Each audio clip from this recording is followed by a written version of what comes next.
morning.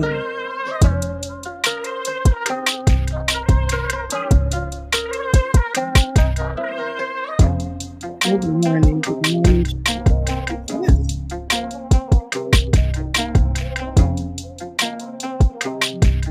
Okay. Hold on.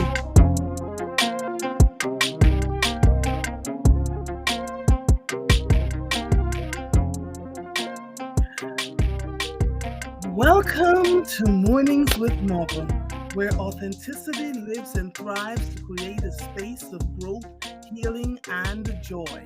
I am your host, Andrea Lawful Sanders, and each day we will cover the topics that are informative and engaging while learning from each other. As we prepare for our Love is segment, which happens every Thursday, I am just, whew, what a day yesterday was. Yeah. Okay, what a day. So let me start with the morning motivation, and then I'm going to go into discussing Kata Scott. Uh, haha. Who boy, it's a lot going on out here. Let me go here and read something that I wrote. There's a lot going on in the country right now, a lot, and a good majority of it is around race. You keep hearing, black people are not this, and DEI and woke and all the things that we keep being given so that folks can absorb over and over and over again. And there are ICE raids happening, and people of color are being snatched up, and there's so much that we don't know about each other, and we spend a lot of time making calculations and misjudgments, to the point where I believe sometimes when you see someone in power that is black that goes off the rails, it's because they've been holding in all the things that they have had to experience, whether you're a lawyer, a judge, all the things, right, that have happened throughout their lives, and they get to a certain place where they just start completely unraveling. And so we have to be very mindful. Doesn't always happen that way, because oftentimes in black communities, unraveling happens in private, where we get to talk to each other, we get to cry, we get to rail, we get to have those conversations. But I wrote this 7 years ago. Let me be clear. There has been for generations a strong narrative that is widely believed that people of color are primitive in ways that no amount of college education can fix. We are not to be trusted. Our children do not have the innate ability to learn at the same pace as their counterparts.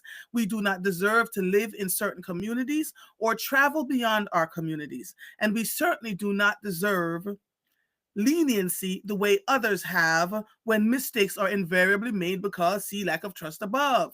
Oh yeah, it is also said we don't trust each other. It is all a well scripted narrative, and one we must continue to push against in every way, every single day. Let our actions speak beyond the words that are being spouted.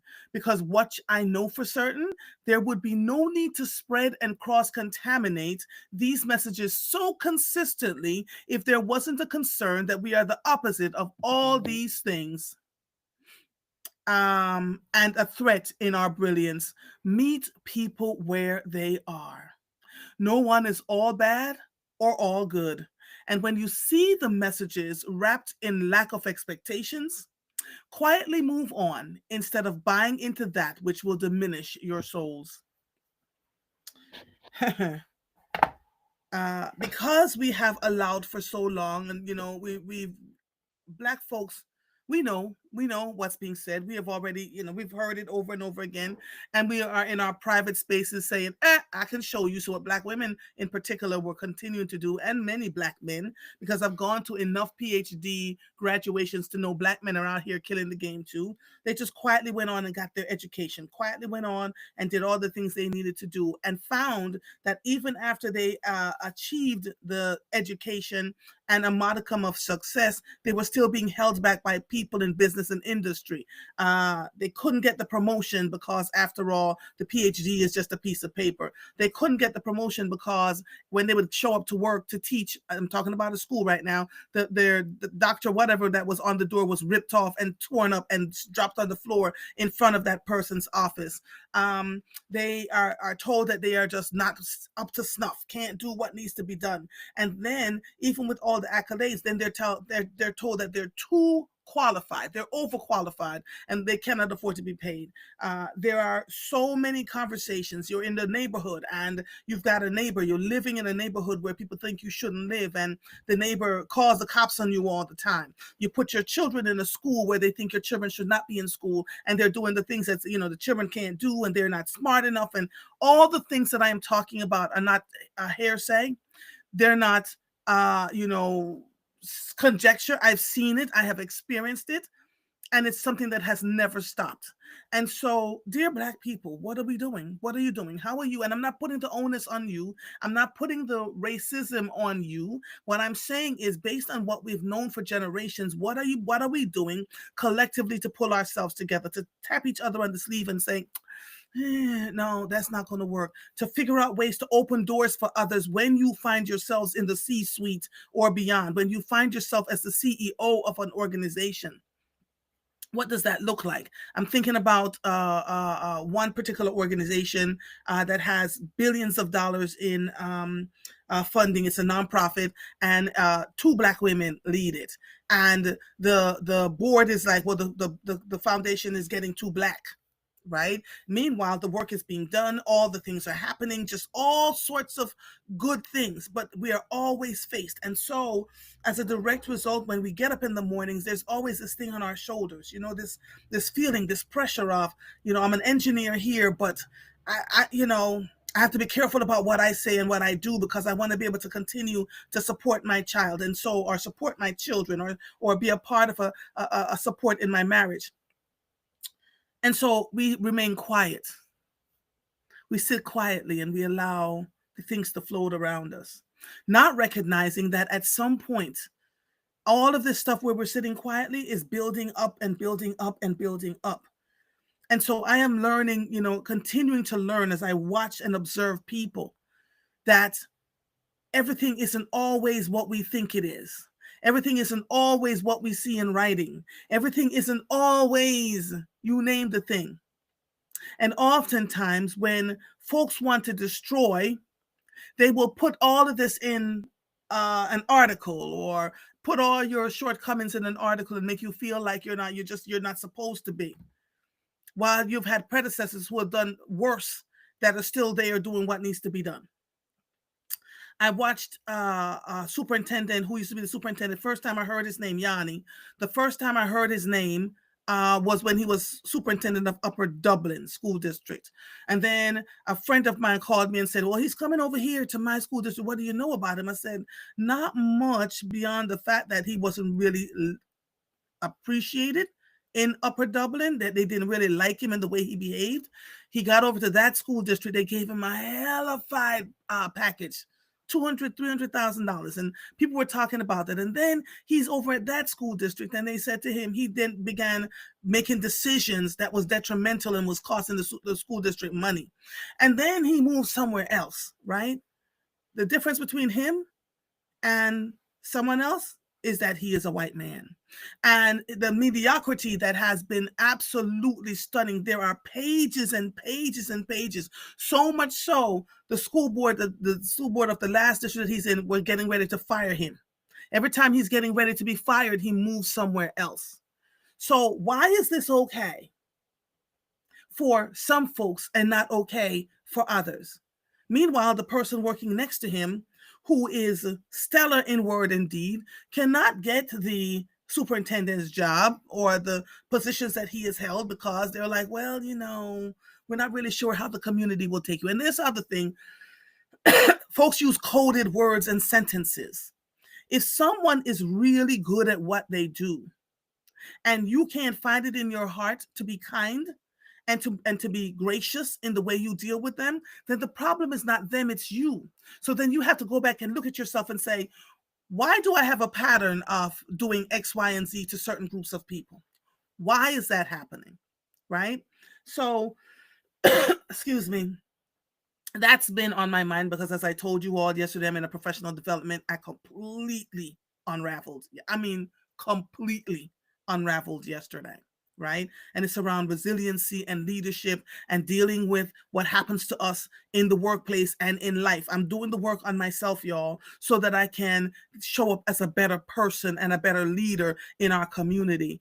I don't know if many of you have noticed this yet, but when I get off the air, you look around, you will not find me in the usual rooms. I'm not showing up over here and taking pictures. I'm not showing over there and taking pictures. I am literally sitting with my head down, being observant and watching what happens around me. And if I show up to an event, it is because it's around education or our students or, the seniors. I love the seasoned citizens of our country. And so I'm learning a lot. And when I'm finished learning, when I'm finished this cohort, I'll be sure to be back to have a conversation with you about the things that I learned about myself and how that will move me forward. Kada Scott.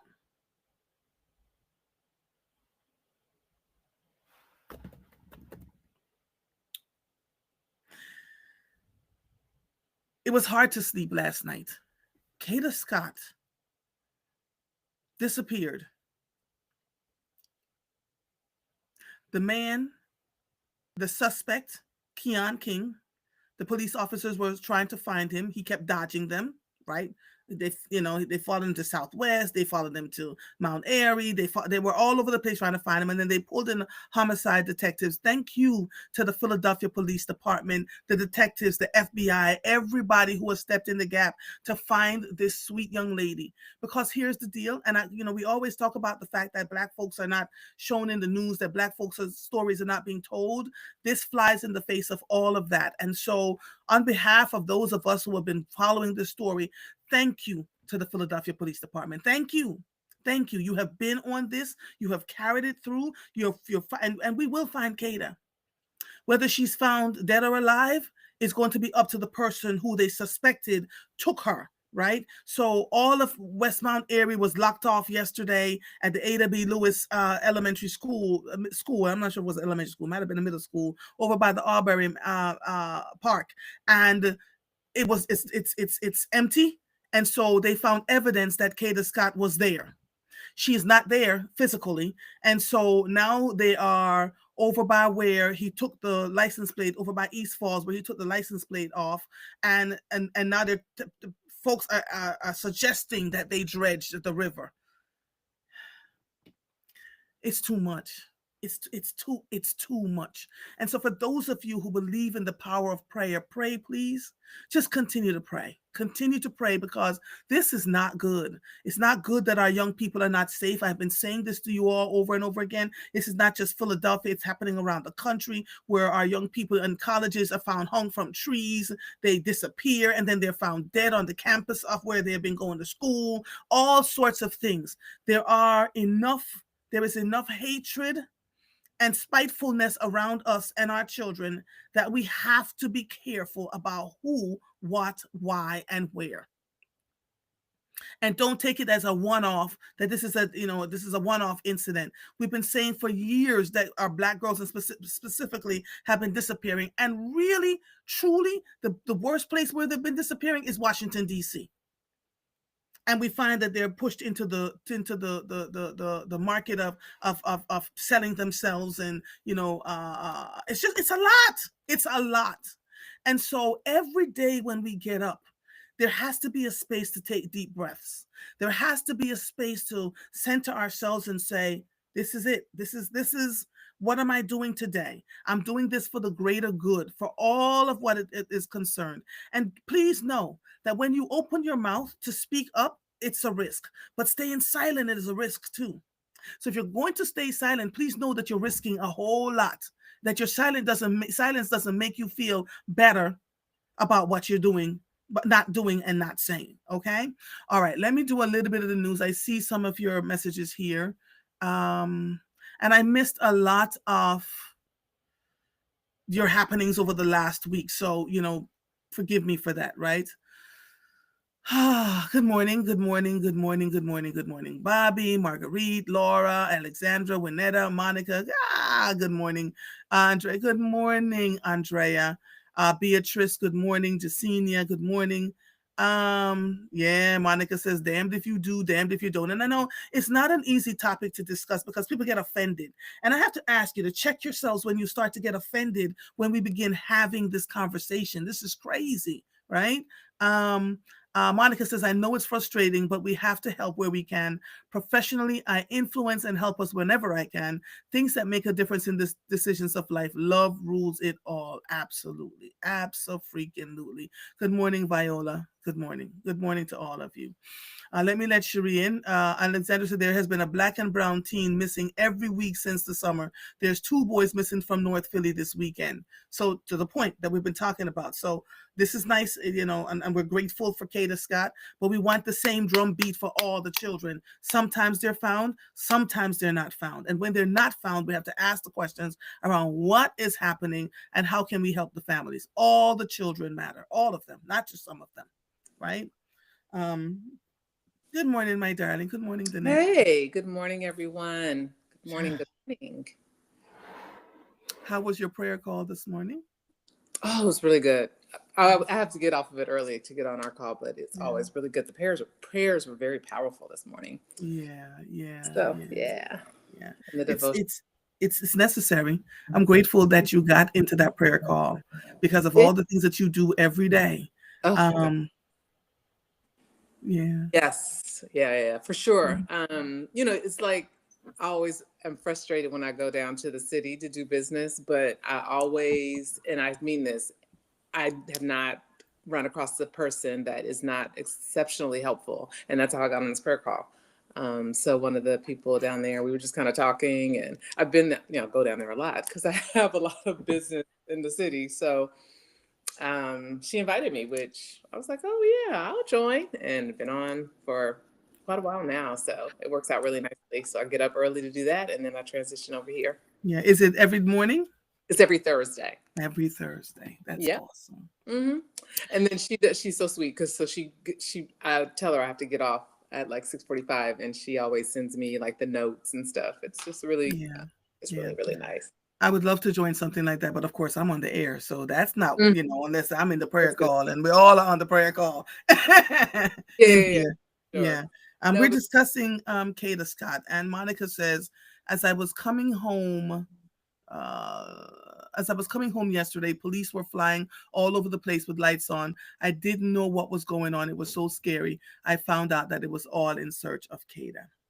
hmm So this morning, as I read what Monica says, this morning I want you and I to talk about our children, how we protect and guide them in a world that isn't always welcoming for them, and what are the key things that you in particular do with your children to get them to where they are and have been. I find I gave birth to 2, mother of 4, 5, because we added Janelle to it, mother of 5. And I find that it is not always easy to guide them, particularly when they are devastated about the things that are happening to them in real time. I can speak to the 2 that I gave birth to and raised from birth to wherever they are now. They have an open door policy to call and talk about what's concerning to them.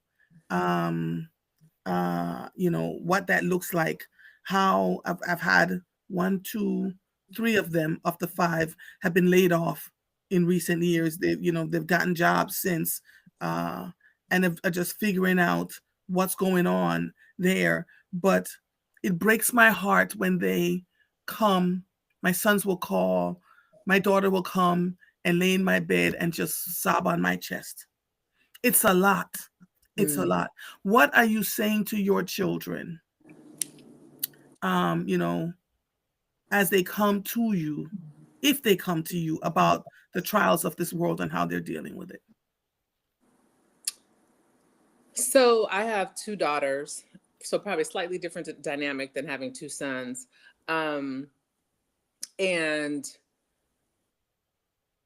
I really kind of tapped into what was going on in the, well, I mean, obviously, because Tracy and I watch news like all Mm-hmm. the time. And when the kids come, they're always like, Mom, you guys are just all in the news. And Tracy's always Mm-hmm. like, well, you have to know what's going on in the world. And we talk about that often. And to an extent, sometimes they could be a little oblivious because they're still in that millennial time. So, they can be a tad bit oblivious. And it at one point it concerned me, but, now they're completely locked into, politics and all the things. And not like we are, but they're at least aware. I think I may have said it on here maybe a couple weeks ago. My oldest of my two birth children mentioned how she needed to be mindful of her spending now because things are so expensive. And usually they just kind of go through the world and they navigate. And if they need help, they'll call. But that struck me like of where we are from an economic perspective in the country. So that's when we started really having a lot more conversations about maybe them moving here and, because we could just commune very different, we can collaborate very different. And so we really have just been having a lot more conversation about, big, the big bill that was passed and how can that impact them? Are there any federal services? Are there any services that they, take advantage of since they have children? And neither one of them do, but my youngest of those two live in my mother's apartment, which was where I grew up, which was always Yeah. federal housing, government, Mm-hmm. assisted Mm-hmm. housing. So, it's like be mindful of how that can maybe impact you because I think I'm with those sorry. with federal housing, I think it goes by your Mm-hmm. age. Sure, it Mm-hmm. goes. So just making So your sure that. youngest daughter is there where your mother used to live. Okay. Correct. So that's where I grew up. Yes. So just making sure that they're much more keenly aware, like you can't walk through life and let life happen to you. You need to be aware of what's going on so you can make some calculated decisions. And so that's been my mantra and my communication, because for me, I feel like this, my kids went to private schools, they had all the tutors, they ran track, they had all the chiropractors, all the doctors, like in their formative years, I had them around a really good group of people. We traveled, they were exposed. So I feel like in their formative years, I was the best person I could be. I utilized and pulled the resources that I knew how to, and I tried to, create for them a very, very good foundation. And so now as they're adults, young adults, but adults nonetheless, having children and having their own families, I just want them to be keenly aware of everything that is happening around them so that they can make more proactive decisions versus like, oh, I didn't know they were laying off federal workers and I got laid off. I mean, they're not federal workers, but I'm just saying like sometimes things just happen to people and they Yeah. had no clue. So Right. I am like, read the tea leaves, know what's going on. I get it that you're in social media, follow your favorite people, but also follow news outlets or Mm-hmm. independent news outlets. Let's just so that you're aware. Mm-hmm. And I'm also starting to have conversations about calculating everything. We had this, I think I mentioned last week, I'm trying to get them to move here. Like we Mm-hmm. have a nice size house. You can stay with us for a while, Mm-hmm. get a good foundation. We could be here to help more with the kids. And they have community there too. We're very fortunate, but it's still different just being here with Tracy and I, with the two of us. And so I am really trying to get them to look at life a lot more tangibly and realistically versus like, oh, if I get in trouble or if I get in an issue financially, I can call my mom. Mm-hmm. Don't be like that. Be more strategic in your planning so Mm-hmm. that you're setting yourself up to Mm-hmm. weather whatever these storms are. And so that's been kind of how I've been trying to manage them, if you will, because they are adults. And they know every time they come to me to ask for money, I'm back to that conversation because I'm like, Mm-hmm. hey, it's expensive for you guys to live there and then be in our pockets. It'd be more communal if you lived here Mm-hmm. and then we're all contributing to our overall, I Mm-hmm. mean, Tracy and I have talked and we're like, we could probably handle it for like 6 months. Like, we're used to being here by ourselves, but we recognize that things are shifting and there's so much more that we can do together as a family. Again, just looking at our Brown brothers and seeing how they commune together, even just in our city, whether we're in Philadelphia, Mm-hmm. Or in Trenton, you see how they have started opening up their businesses because they pulled Mhm. their resources. So it's just like, okay, so I need an assistant.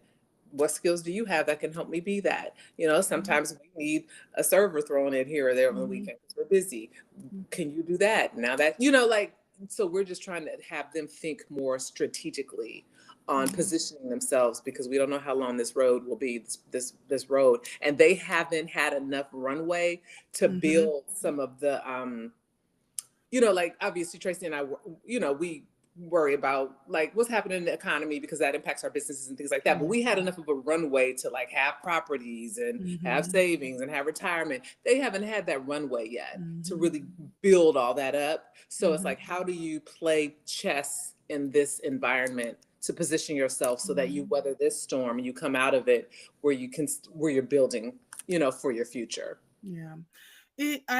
What do you talk to them about safety? What does safety look like? Because um my daughter-in-law um said to me about several months ago. She says, Mom, I thought they were oblivious. She said, Mom, not only am I following all of what's going on, I've begun preparing the family. And she said, Your son is looking at me like I'm just trying to make sure everybody gets to eat and we can stay in our house and blah, blah, blah, blah, blah. He pays the mortgage, whatever else. But when she said that to me, I was keenly aware of what was going on. She's so aware wherever we go with the children. So, you know, they have the twins and the other little baby. Somebody's always with them. Somebody always knows where we are, what we're doing, how we're doing. And because I am the mother of two Black men, I consistently say to them, you know, my older son says, you know, Mom, I pretty much stay at home because I work from home, so I don't worry so much about it. And when I go anywhere, it's with my brothers and my father. So I make sure that I'm always in a space where I'm safe and known because he understands what's going on. The younger one lives on his own and living his best life. And he says, you know, I am constantly on a subway. He said, I'm paying attention to the energy around me. So he has built his own community, right? So that that community knows where he is, et cetera, et cetera, et cetera. It is, I don't know about you. And quite frankly, look, there's faith, there's prayer, there's all of that. I'm not negating it in any way, shape, or form. Once you give birth, and you don't even have to give birth, once you have a natural attachment to someone who you now consider your child, you can feel their energy even before they call you. Have you had that happen to you? Mhm. Mm-hmm. And so, what is the conversation you're having with them about safety? Because this is, Joanne says, there's been a lot of missing, murdered Hispanic and Black soldiers on military bases. Jefferson just laid off another 600 to 700 people, and that's been going on since for a long, long time, for a few months now. And people are Mm. laying folks off. The Department of Education at the federal level is just almost null and void. They just got rid of the entire special ed department. What does that mean for all the children, the millions of children with special needs? What's going to happen to those educators? You're starting to see school districts whittling down and trying to figure out. Everybody's quietly panicking, right? And no one's really saying anything. So the impact, it's not just the people who got laid off. If you don't have a job, you can't go out and get your nails done. You can't go out to the restaurant and eat. You can't pay your rent. All of it has an effect over time, whether it's happening to you now or whether it's going to happen down the line in the future. How do we have the collective conversations, not only just about safety, but about taking care of ourselves within our communities? So two things. Well, one with the layoffs and all those things. So both of my children are in special ed, Mhm. and they've both talked about, you know, having daycares where it's, you know, where they lean into special ed children, and I have encouraged them because I'm like, you can make so much more money like doing your own school, daycare, whatever. And Mhm. so because Tracy is the ever entrepreneur, he's always encouraging them to think like that.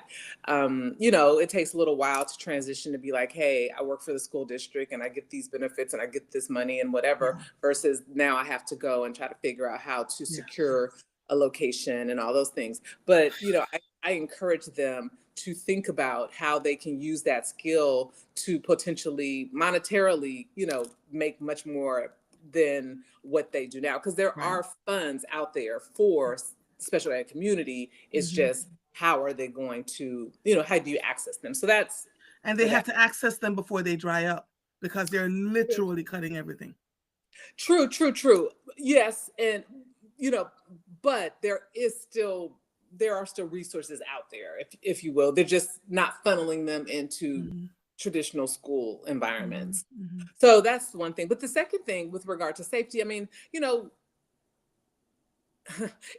Philadelphia is, a large city. It's an urban community, and there's a lot of crime in it. But we're from Oakland, and I'm not saying that Oakland is.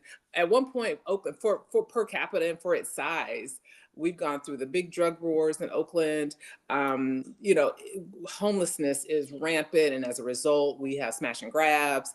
I mean, like I'm always nervous, and I've gotten unconditioned. But when I first got here, I would not leave anything in my car. mhm, So uh, you know, uh, people at gas stations coming and pulling your stuff out of your, car. And so that is like a culture that my kids kind of grew up in. yeah. And as a result, they kind of have a sixth sense around it. I've actually, even living here, have gotten a little numb to it because when they visit, they're always like, Mom, why are you leaving that in the car? Mom, so unfortunately, but fortunately, they have a sixth sense around safety, security, Mhm, crime, because we grew, they were raised in a mhm, city that has a lot of that. I think, mhm, one of the most dangerous blocks in this country is in Oakland, not too far from where we lived mhm, growing up. I mean, we live in a nice neighborhood. We lived in a nice neighborhood, but there was a lot of things happening around us. So as a mhm, result, they're keenly aware.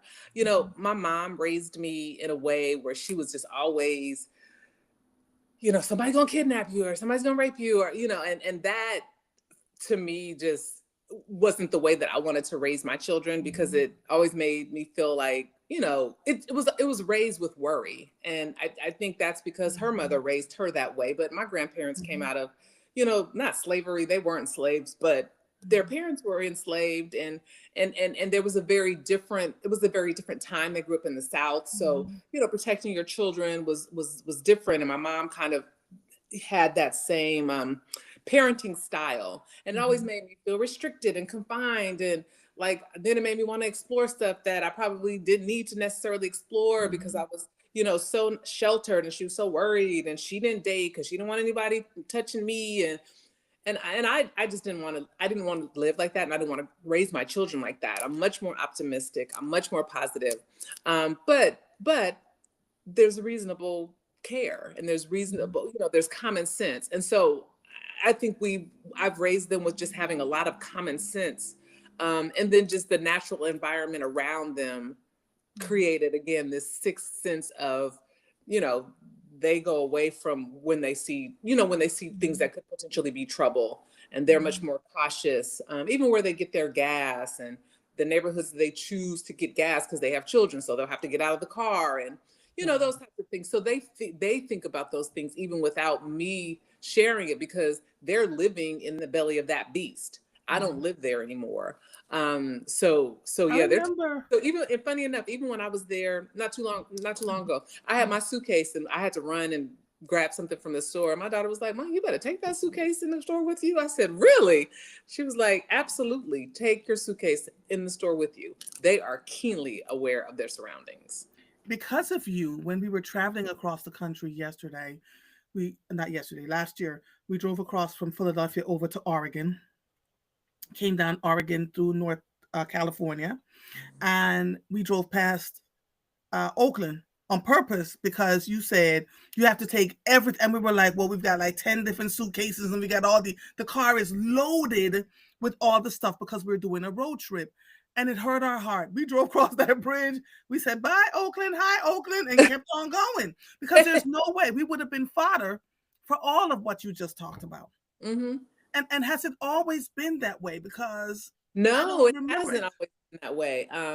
But when the housing market exploded, people just cannot, we're in the belly of Silicon Valley. And so it is just so expensive. You got people making millions of dollars in Google and Facebook. And I Mhm, mean, even before that, Cisco and mhm, um, North Point. I mean, for anyone who's a tech person, North Point, that's when the internet first began. My girlfriends and I were talking about that the other day. We were like, if we had went to that job at North Point, this is what I will do. Tell to my kids, do not be afraid. I'm raising my grandkids to not be afraid, because had we went to North Point and all that, those people were were North Point, I think, ended up going to Google or whatever. But those people were like number 100 at Google. We would have been rich. I wouldn't even be sitting here talking to y'all. But okay, I digress. I went to Pacific Bell, the sure thing. But that's back to my mother and her like, girl, I don't know what that is, and you want to have a good job, and all the Yeah. stuff. So I try not to raise my children with those handcuffs, if you will. I Yeah. want them to explore and take risks, because all those people that left Cellular One, which is where we worked, and went to the internet companies, they were set for life. And my girlfriends and I, we went to the telephone company because that was the thing that was more familiar and felt safe. And let me just say this, I had a great career, but I didn't have the kind of career where, you get stocks that, are millions of dollars. Yeah. So I do raise them to have a little bit more fearlessness and a little bit more desire to explore, and give them a little bit more space to take risks than I ever had. But yeah, no, so Oakland hasn't always been like that. I mean, Oakland is the home of the Black Panthers. I mean, Right.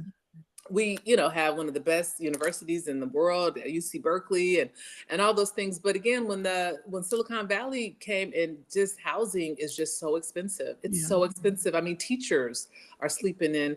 My daughter has always had a roommate. She's a teacher. Always had a roommate. Always had a roommate.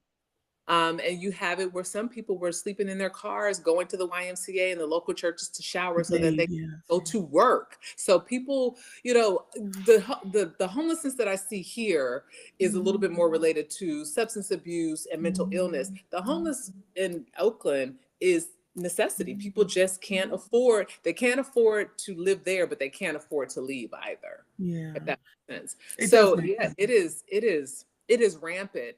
And I will say this, because of some of the more lenient laws, people know to come to at a point. It's changed a little bit, but people knew to come to Oakland. And so that they could get housing and shelter and access to resources and things like that. So yeah, it's Tracy. I mean, we go because the kids are there, but Tracy, he was shook by the homelessness. Like, he was like, wow. he had never seen anything like it. So even worse than what you see in Philadelphia? Oh. Okay, so let's talk. In 2016, I flew out to San Francisco with Denise, and we drove to Oakland. There were no Black people in San Francisco. And I said, well, where are all the Black people? Like, they would know, so much so that when folks saw us, they were like, why are you all here? You're in this hotel, you're walking in the store, all sorts of things. They were just looking at us like we were strangers. Really? So I don't. So there aren't a lot of Black people in San Francisco, but Black people do exist in the Bay Area, so that's interesting. It's very multicultural, so that's interesting. Hold on, let me finish. We finally saw a Black man, and we stopped him, and he began telling us how expensive, to your point, how expensive it had gotten there, and that folks just could not live there, and folks have been pushed out to Oakland. So we drove to Oakland, and the Oakland that we saw, we stopped at a Thai restaurant, and we were just having ourselves a good old time, never just completely oblivious to the stuff. But we began engaging Black folks, and they were like, well, we're now being pushed out. The cost of housing is just intense and insane. And there was an Asian woman in the restaurant with us that says, I make hundreds of thousands of dollars a year, and I have to have a roommate. That was the part that made me sit up and go, oh yeah, right? So and from 2016 to now, and I mean, I guess it's always had some level of what you're talking about. I cannot imagine, because I didn't see a lot of folks on the streets when I went. Oh, it just depends on where you. It depends on where you go. But yeah, homelessness is rampant, rampant. Yeah, it's gotten even worse since I've left and come. When I go home, but I know where to look, and you may have seen a whole shanty town and not known that. And didn't even realize I was looking at the shanty. Didn't pay attention to it. Oh yeah, because they're all under the bridges, they're all under the freeways, and they do things to clean it up and things like that. But yeah, when people say in Philadelphia, I'm like, yeah. We went back to San Francisco last year, and what I saw was devastating. Just a lot of people out on the streets. To your point, they were shooting up. They were just laying on the ground. It felt like a different place. And so the question becomes for me, how much longer can we exist like this in the country, right? Where people are feeling like they have no options, that there's nothing happening for them. And how close are so many of us to being homeless ourselves? Because we're one illness away. All the money we've saved. Angela said I was in San Fran last fall, and there was a black people, but all types of people were living on the streets in trailers, cars. Yep. She says my Yes, Uber that's why I'm driver. surprised that you said they were looking at you, because that is the Bay Area Oh, is I the Bay have Area is Denise. I so have is multi. Denise as my witness. I No, am no, telling you. I'm not. I'm just saying I'm surprised because Yeah. Oakland. I mean, because the Bay Area is a very diverse. Even in San Francisco, the Bay Hmm. Area is a very diverse place, and they're not used to seeing black people. That's just Yeah. not. It's not a thing. Oh, So that's all. I mean, it was very crazy. It very was crazy. progressive, democratic, Hmm. liberal area. Hmm. San Hmm. Francisco has a black mayor, Willie Brown, Kamala Harris. I Hmm. mean, like it's not Hmm. so it's not Yeah. it's not where black people are like, well, why are you here? Because the Not people the that black people. It wasn't the black people that was asking why we were no, no, here. no, that they would even ask why a Yeah. black person would be somewhere, because again, the city was run by Willie Brown. Yeah. Our AG was Kamala Harris. Hmm. Our, on London breed, black is Hmm. the mayor. Hmm. Like, so it's not like, oh, it's this lily white place. It's expensive, but it's not a lily white place where they're unused to black people being Hmm. in their spaces, because black people in San Francisco 49ers, all those athletes, like black people are very present. So Maybe it that's was why maybe that's why I'm it just was where surprised. we were staying. I'm telling you, it No, was the no, no. most I'm not. unusual thing. No, no, no. Let's be clear. I'm not dismissing or disputing. I'm not Mhm. saying that. I'm Mhm. just saying that's surprising to hear, Yeah, based yeah, on me being a Bay Arean, yeah, living there my whole mm, life, yeah, and just running down to you who their people in power were. yeah, So, I mean, and Gavin Newsom, even though he's white, he's used to being yeah, around. He's used to being yeah, around black yeah, people, yeah, just the yeah, way he presents. So that's why that's a little bit surprising, but yeah, nonetheless. yeah. But it's an amazing place. I mean, the Bear, Mm, it raised me, so it's an amazing place. It's an amazing place, but it has its issues, absolutely, and for sure. yeah. So when people ask me about homelessness in Philadelphia, I'm always like, no, it's nothing. It's nothing on what's happening in San Francisco, or or Oakland, unfortunately. Just because, again, with the Mm, influx of Silicon Valley, it's just exceptionally mm, expensive to live there. It mm, already had its little enclaves of places that were expensive, like where, Nancy Pelosi and mm, Dianne Feinstein and all those people live, all in the marina and all those places. But it is definitely a place, a protest, a place of so many different things. There's so much history in Oakland, and so it's sad to see, that it has become a place that's become so expensive for people to live. mhm. Laverne says, when I went to San Francisco, it was diverse, just coming from the airport, like a rich, poor looking mix. I caught COVID and came home, so I didn't get to see much more than the area I was in. Angela says, I was in San Fran last fall, and there was black people, but all types of people were living on the streets in trailers, cars, etc. My Uber driver was an Asian man that said he had 3 roommates. It's a lot. Hmm. Monica says, we just returned from Charlotte, North Carolina, in their downtown. The homeless disappeared during the day, but were heavy starting at dusk and night. I was told the gentrification is the largest cause. So we see a pattern Hmm. here.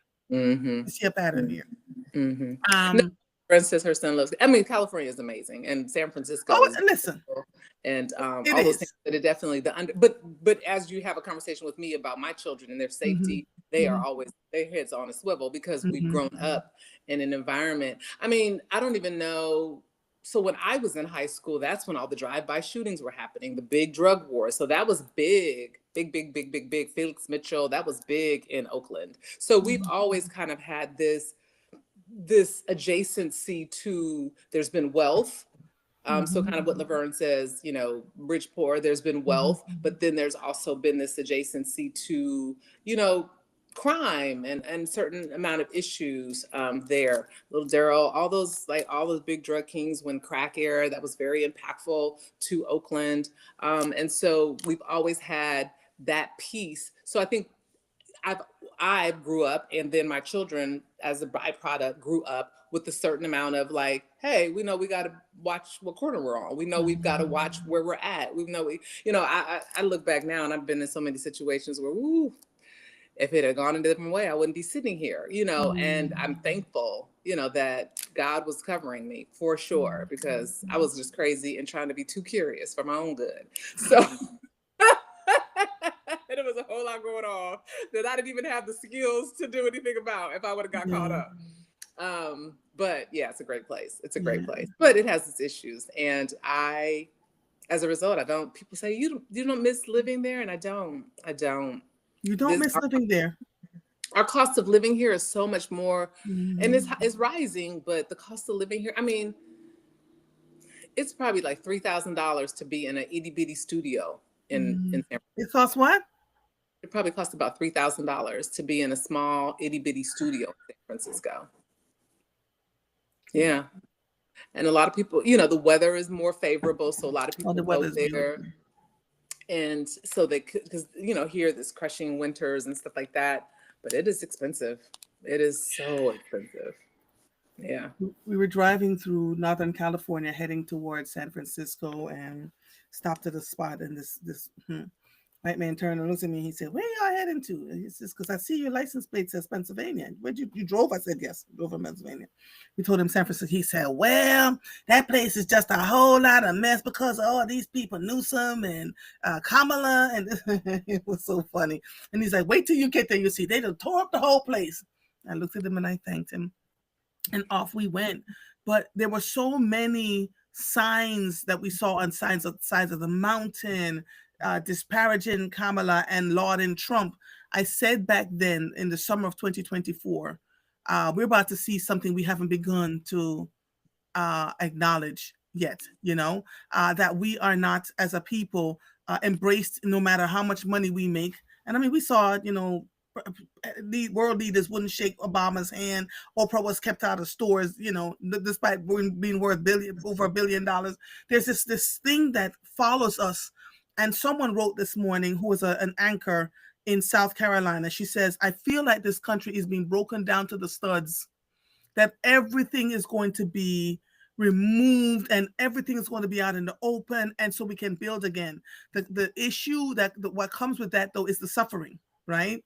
How do we navigate? And so when you and I get on here every Thursday and we talk, you know, it is not just to have conversation, but for people to glean something from what we are saying every single week.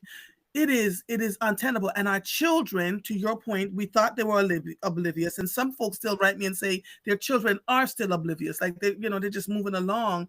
But we who are older and are trying to figure it out have to navigate what does that look like for them as they begin to gain an interest in what's happening in the country, because they're being impacted. Because they're being impacted. Hard. It's hard. Oh my God. I almost said, you know, it's hard out here for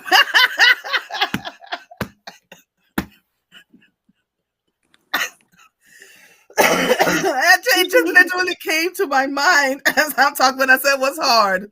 Marguerite says, "I understand, Cherie. I put myself in situations I definitely shouldn't have been in. Praise God for his protection." Sure.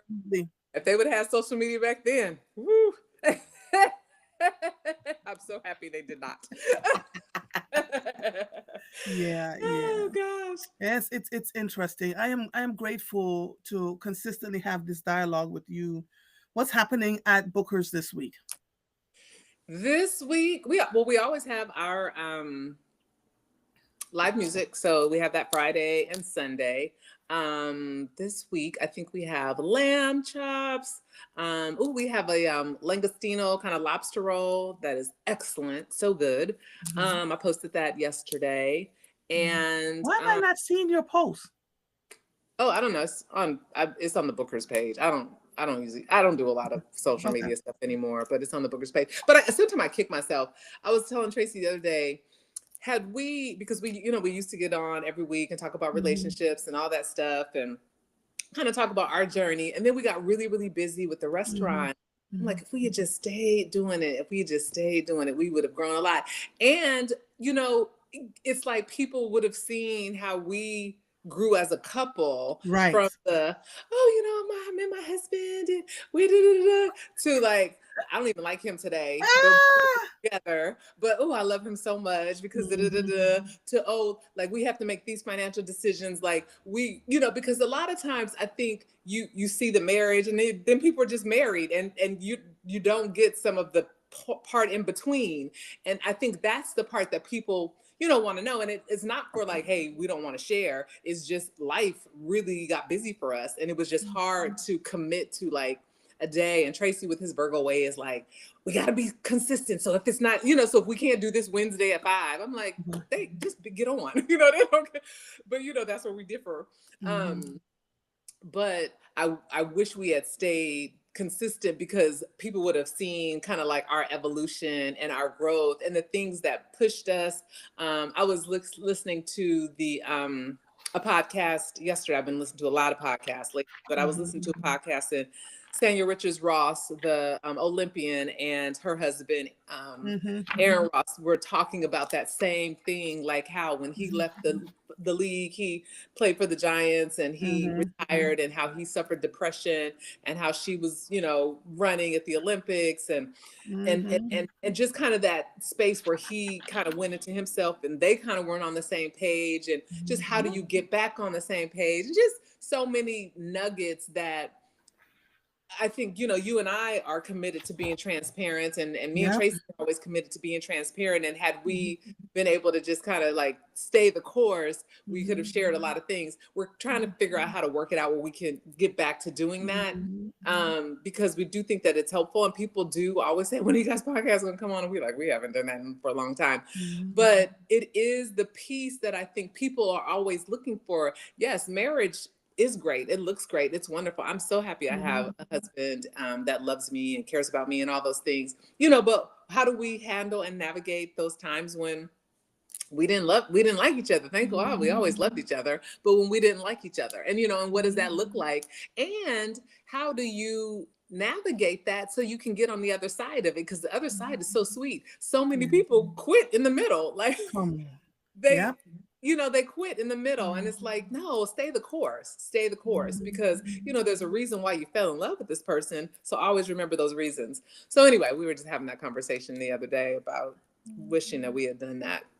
Well, you can always get back to it. I post quite a bit about what's going on in the world and in the nation. But when I talk about Mister, that's when people perk up. I don't know Well, why. because people don't. I think Yeah.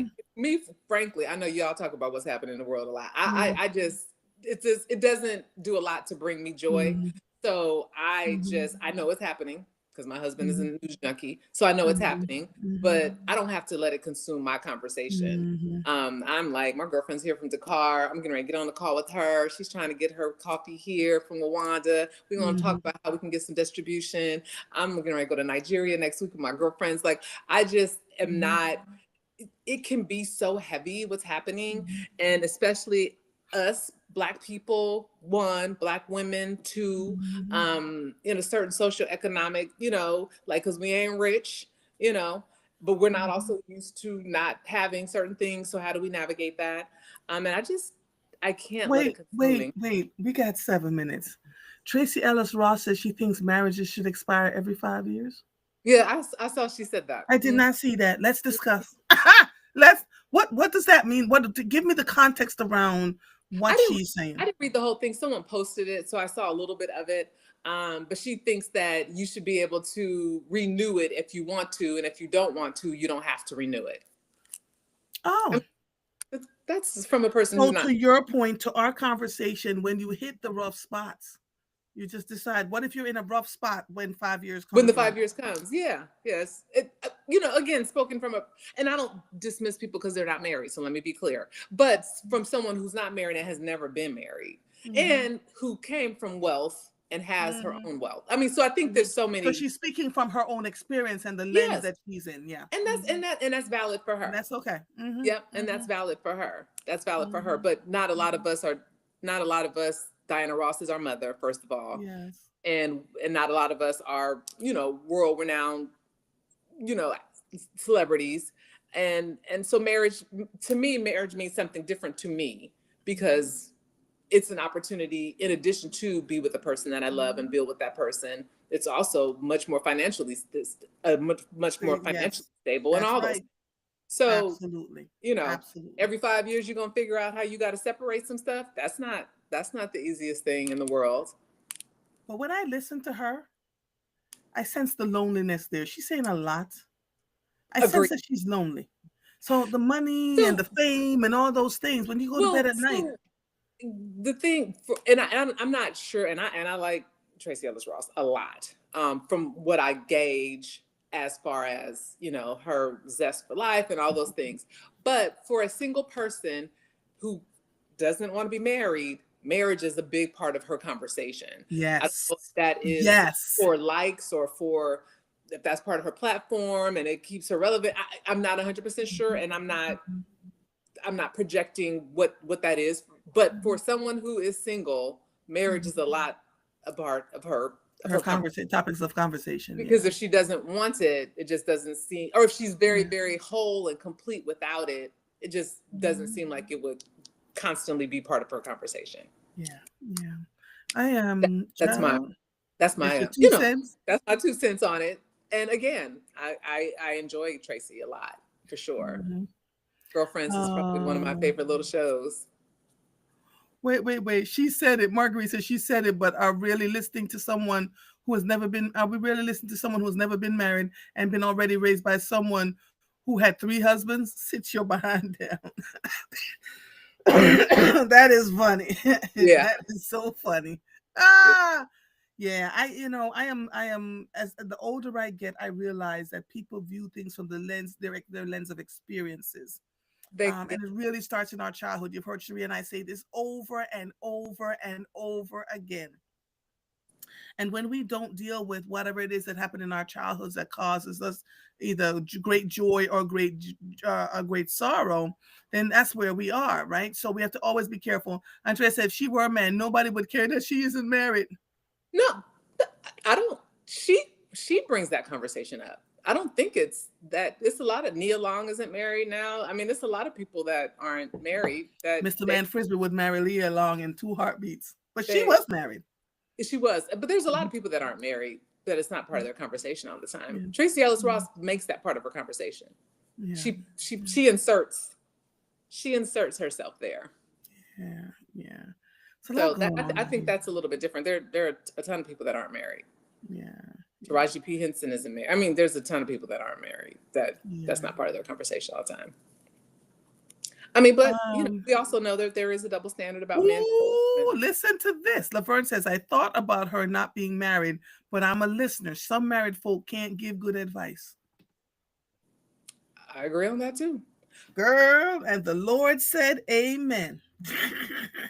Amen. And I've had people who have been married for a long time, you can't give advice because you've only been married for a few years. I'm like, wait, what? What are you talking about?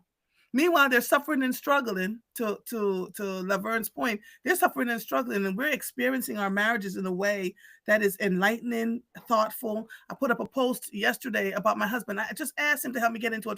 You don't anything can do, why all these buttons and the zippers and the this and the that and we went through it, and it was so interesting. I posted just before I went to sleep. I woke up this morning, people are cracking up. People act like marriages are this one-dimensional thing where it's just always wonderful.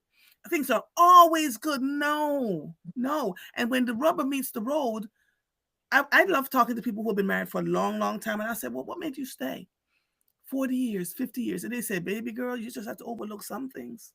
You get to decide what's more important. And some of us are runners, thank you for the t-shirt. I'm gonna go on to the next thing. And Mm-hmm. sometimes you gotta walk out of things because they're detrimental, they're harmful to your life. Mm-hmm. What you looking at?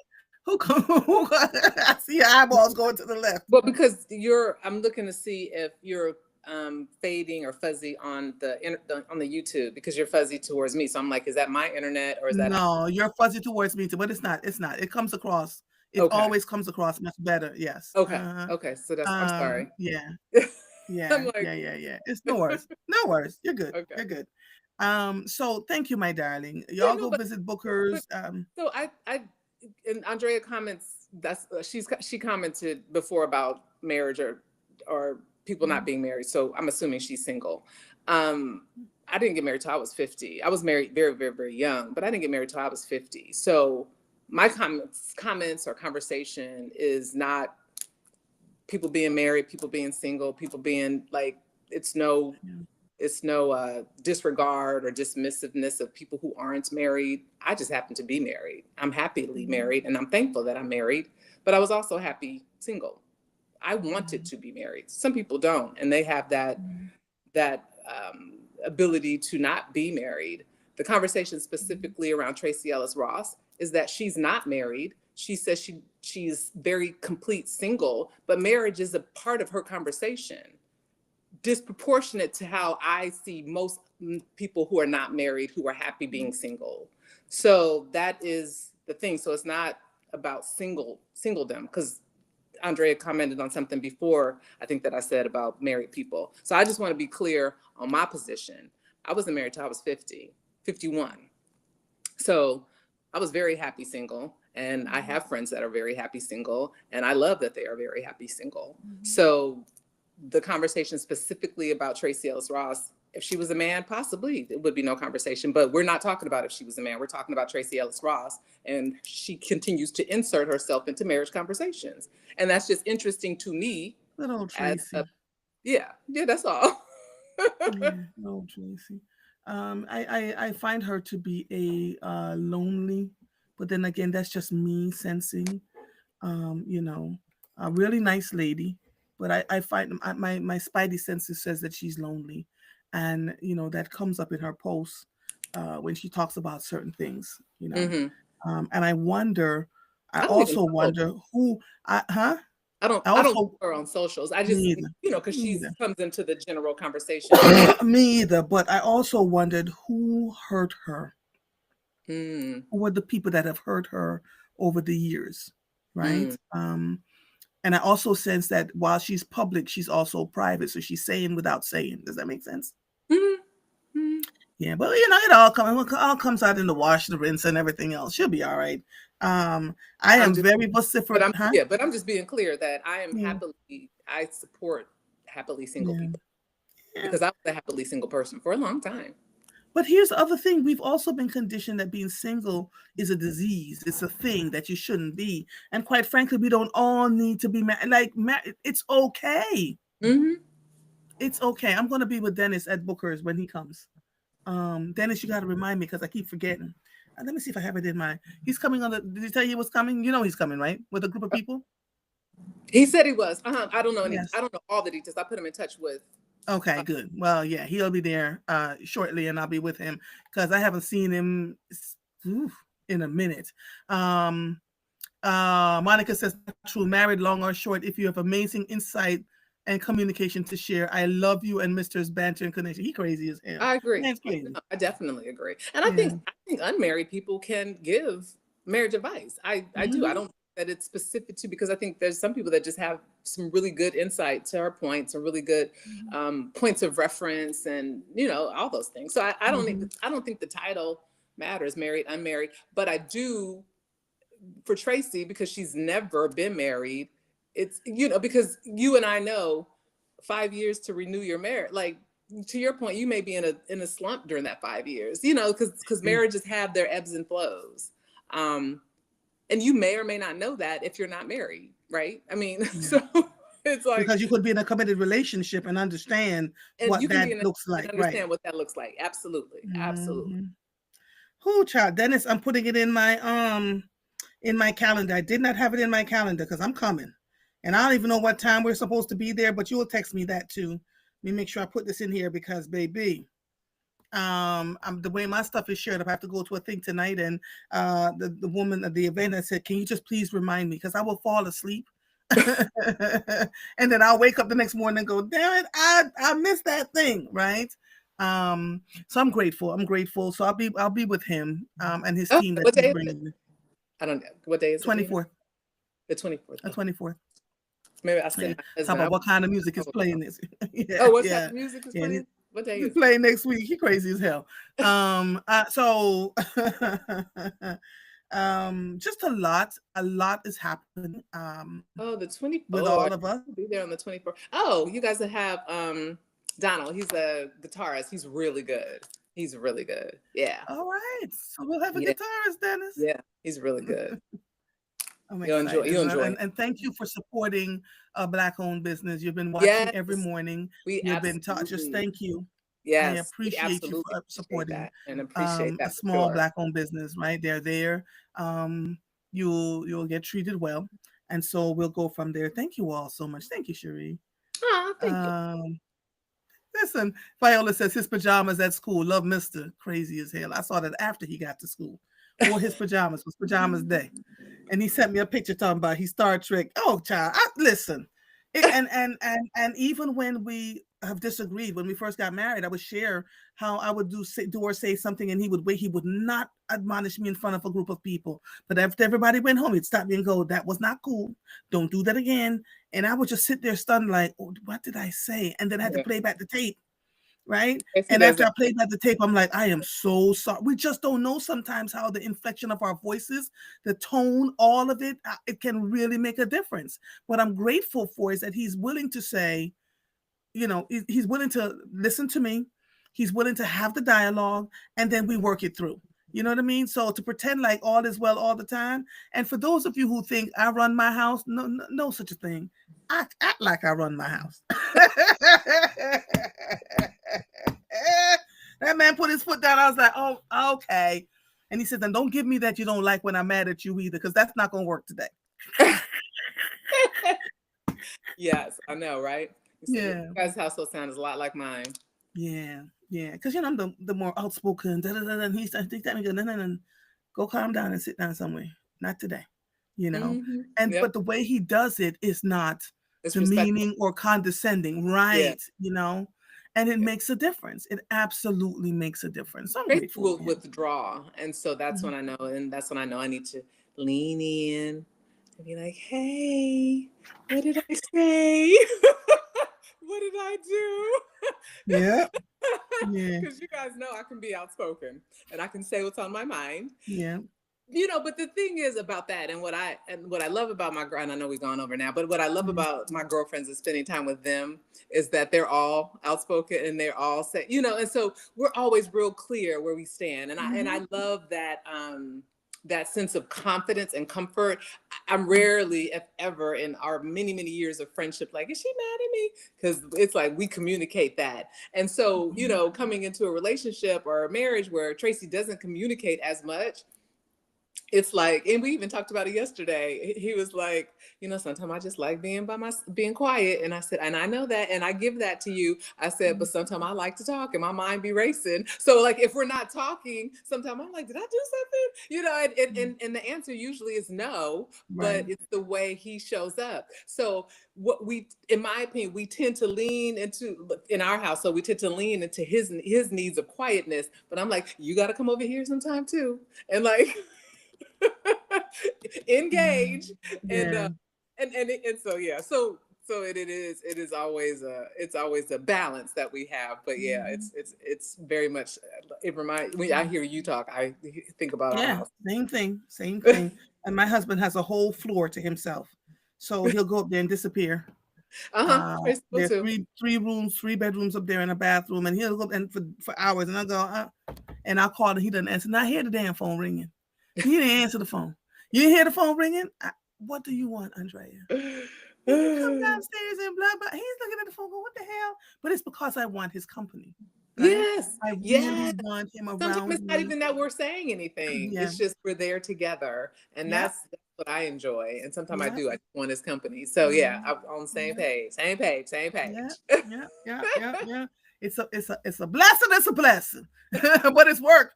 I keep somebody say I hate when people say marriage is work. Well, child, I don't know what else to tell you. It's work. It's a whole lot of You know, compromise. it is. I think for me, there are times when I feel like we're working harder than others, and other times it's just flows and it's easy. Mm-hmm. Sanya Richards Ross was saying that they hit a bump like at their 7-year mark, and she said they had gotten into this like just being best friends. And so like they weren't as intimate as often, and just, all these things. And that has happened. Like, you're falling into like the day-to-day stuff, and that's easy. Like the Yep. day-to-day stuff, it's like, okay, we got to get up, we got to do this thing, we're playing this thing, we're doing this, da, da, da. Like, and so that to me part is easy, but you can fall into a rut of something, and it's Absolutely. the getting out of the rut and getting back that closeness and that connection, that intimacy, that can take Hmm. intentional work. Yeah. So to me, so it's not like I feel like we go to a job every day and work, but there are moments that you are compromising. There are moments that you are communicating to get out of whatever Hmm. situation you kind of lulled, yourself into Hmm. as a Hmm. couple. That's how I feel about it. But here we are, 10 minutes out. Oh, yeah. That's all right. No worries. No worries. Oh my God. I I have love one it. more question for you. Okay. When do you find the time to work on yourself? So not as much lately. Business taxes were due yesterday if you had an extension. So I've Mhm. been, working really diligently on those. And so I used to go to my Pilates class, but when we went on vacation, I kind of got off track, and then we going on vacation again. And so I've just gotten off track. So I haven't been as good about that as I Mhm. need to be. And actually Tracy's the one that is always, and so we have a park across the street. So what I do try to do is like at least go and walk at the park for like 30 minutes. Like that's Mhm. the least I can do to kind of clear my head and get out in nature Mhm. and all that stuff, and kind of get away from the day-to-day requirements that I have of being a Mhm. business owner and a wife and all those things. So it is that, and it's also going to see my girlfriend. So like 2 weeks Mhm. ago, they were here from New York. I mean, they were here in New York. So I was in New York for the weekend. I'm going to be leaving next week to go and spend a week with them. But those come, they're fewer Mhm. far between, but they're Mhm. very, they fill me up, and they give me Mhm. usually enough to kind of get to that next thing. But I've Mhm. got to be a lot better with just the consistent day to day. And so Tracy and I go to work out at the gym. We do that 2 to 3 times a week. I used to be at Pilates like 3 times a week. I try to walk across the street maybe once, twice a week. I do my meditation in the morning. So I do start my morning with some calm, some centering, and things like that. But I do have to do a better job. Yeah. Yeah. Yeah, I have to do a better Yeah. job. Thanks for answering that question. For me, it wasn't. I go to the gym all the time, so I take care of my body physically. I'm talking about the mental aspect of it. I realized in the last year, almost a year, that so much, because I have to cover the news. I Yeah. can't just come in here and talk about unicorn and farts and all the other things that are natural to everybody else. And I don't always have time to Netflix and chill. In fact, there's so much happening on television that I have not seen because I'm consistently moving and shaking and doing the things that need to be done. I found that my mental health became an issue for me. And so Mm, I could not sleep. The other day I said to my husband, I know I get on your nerves, and I don't want you to, I said, turn on the football, turn on whatever. Just come and lay beside me so I can go to sleep. Once he mm-hmm, lays beside me so I can go to sleep, then he can get up and go do whatever, because he doesn't sleep at the same time that I do every mm, night, right? He's a much later sleeper. And so he came and he walked into the room, and then as soon as I saw him, it was like, and I was within 15 to 30 seconds, I'm gone. I mm, am literally gone. And I woke up and I said, what would I do without him? When I travel, I carry something that smells of him. How the hell did I get here? I'm this independent, all the things, all the things, all the things. I'm doing this. I'm driving across the country. I'm traveling around the world. And now I'm in this space where I got to smell this man to go to sleep. How mm. crazy is that? Crazy, or is that a good No, thing? I don't hell, I I love don't know. that. I love that. Yes, I Yeah. love that. Yeah, Yeah, I love. yeah, yeah. Mm, So yeah. and all marriages are different. They don't all work the same way. They do not. And so No. when you sit around and expect that you're watching what you're seeing around you, go, well, you're supposed to be doing this. You're supposed to be doing. No, no, no. What works for you in your marriage, not what you see everybody else talking about that they're doing. Because a lot of this ish that we see is a facade. Listen, we don't always get along, y'all. We don't always get along, But let but we me have say to work this. through. But people are happily married too. I think sometimes we lean into things are a facade. We lean into the women that are educated or this. We lean into those narratives, but Mhm. there are a lot of marriages that are wonderful. There really are. Not And so, negating that at yeah. all. But if you look at Sonia Ross, who her mother and I had a conversation some weeks ago, mothers everywhere. Um, Hmm. you know, when she was on Real Housewives of whatever that was, to their point in their podcast, they were presenting like all is well, not talking about the husband going through the. So what I'm saying is, it's not always as happy as we are, and I believe I'm in one of the happiest marriages on earth. There's still work to be done. Oh, Still, there's absolutely. still stuff that we have to go through. Hmm. Um, and so I'm now in a session, a leadership session, cadre, that's going for the last 4 days. It's 4 hours a day for the next 4 days. And I'm telling you, it's wearing me out because I'm literally figuring out, where am I emotionally? Not just physically, but where am I emotionally so that I can do things differently as the world turns around us. There's a lot going on out here, and the Hmm. impact that's going to be felt is way more than we can even articulate at this point, Yeah. right? Yeah. So I'm navigating that so that I can mentally go through the next few years, and it's not just the next 4 years, y'all. This is what this unraveling this down to the stud stuff. It's a lot that we're going to be impacting. That's going Hmm. to be impacting us. Um, then it says, must be Mr.'s English leather cologne. That is so stupid. I can't wait for you to meet him. Always cracking a damn joke. When that says to me, thank you, my darling. Thank you. It's always a pleasure to have the dialogue. And I'll see you next Thursday, God willing, and the creek don't rise. Okay. I will be in Nigeria next Thursday, so Ah, I'll have to figure out the time no, no, difference. no, no, no, no, no, no. Don't do that. Enjoy your friends. Enjoy your friends. I will get a My guest friends on are to here talk. too. This is not stressful. This is therapeutic. All right. Well, if you We want to connected join, to the just let community. me know. I'll just have to figure out what the time difference is. I think I get there on Wednesday. Maybe, yeah. Let me just figure out the time difference. Okay. Okay. All right. All Yeah. right, darling. Have a good Alrighty. flight. See you next Thank you. Thursday. Oh, God willing. All right. Bye bye. Sounds Bye good. bye, sweetie. Bye, everyone. Bye bye. It is now 7:46, my darlings, and we're 15 minutes but past. But I keep telling y'all this is my stuff, so I can do what I want to do, how I want to do it, to make sure that we continue to get where we need to. I'm grateful. I'm so grateful.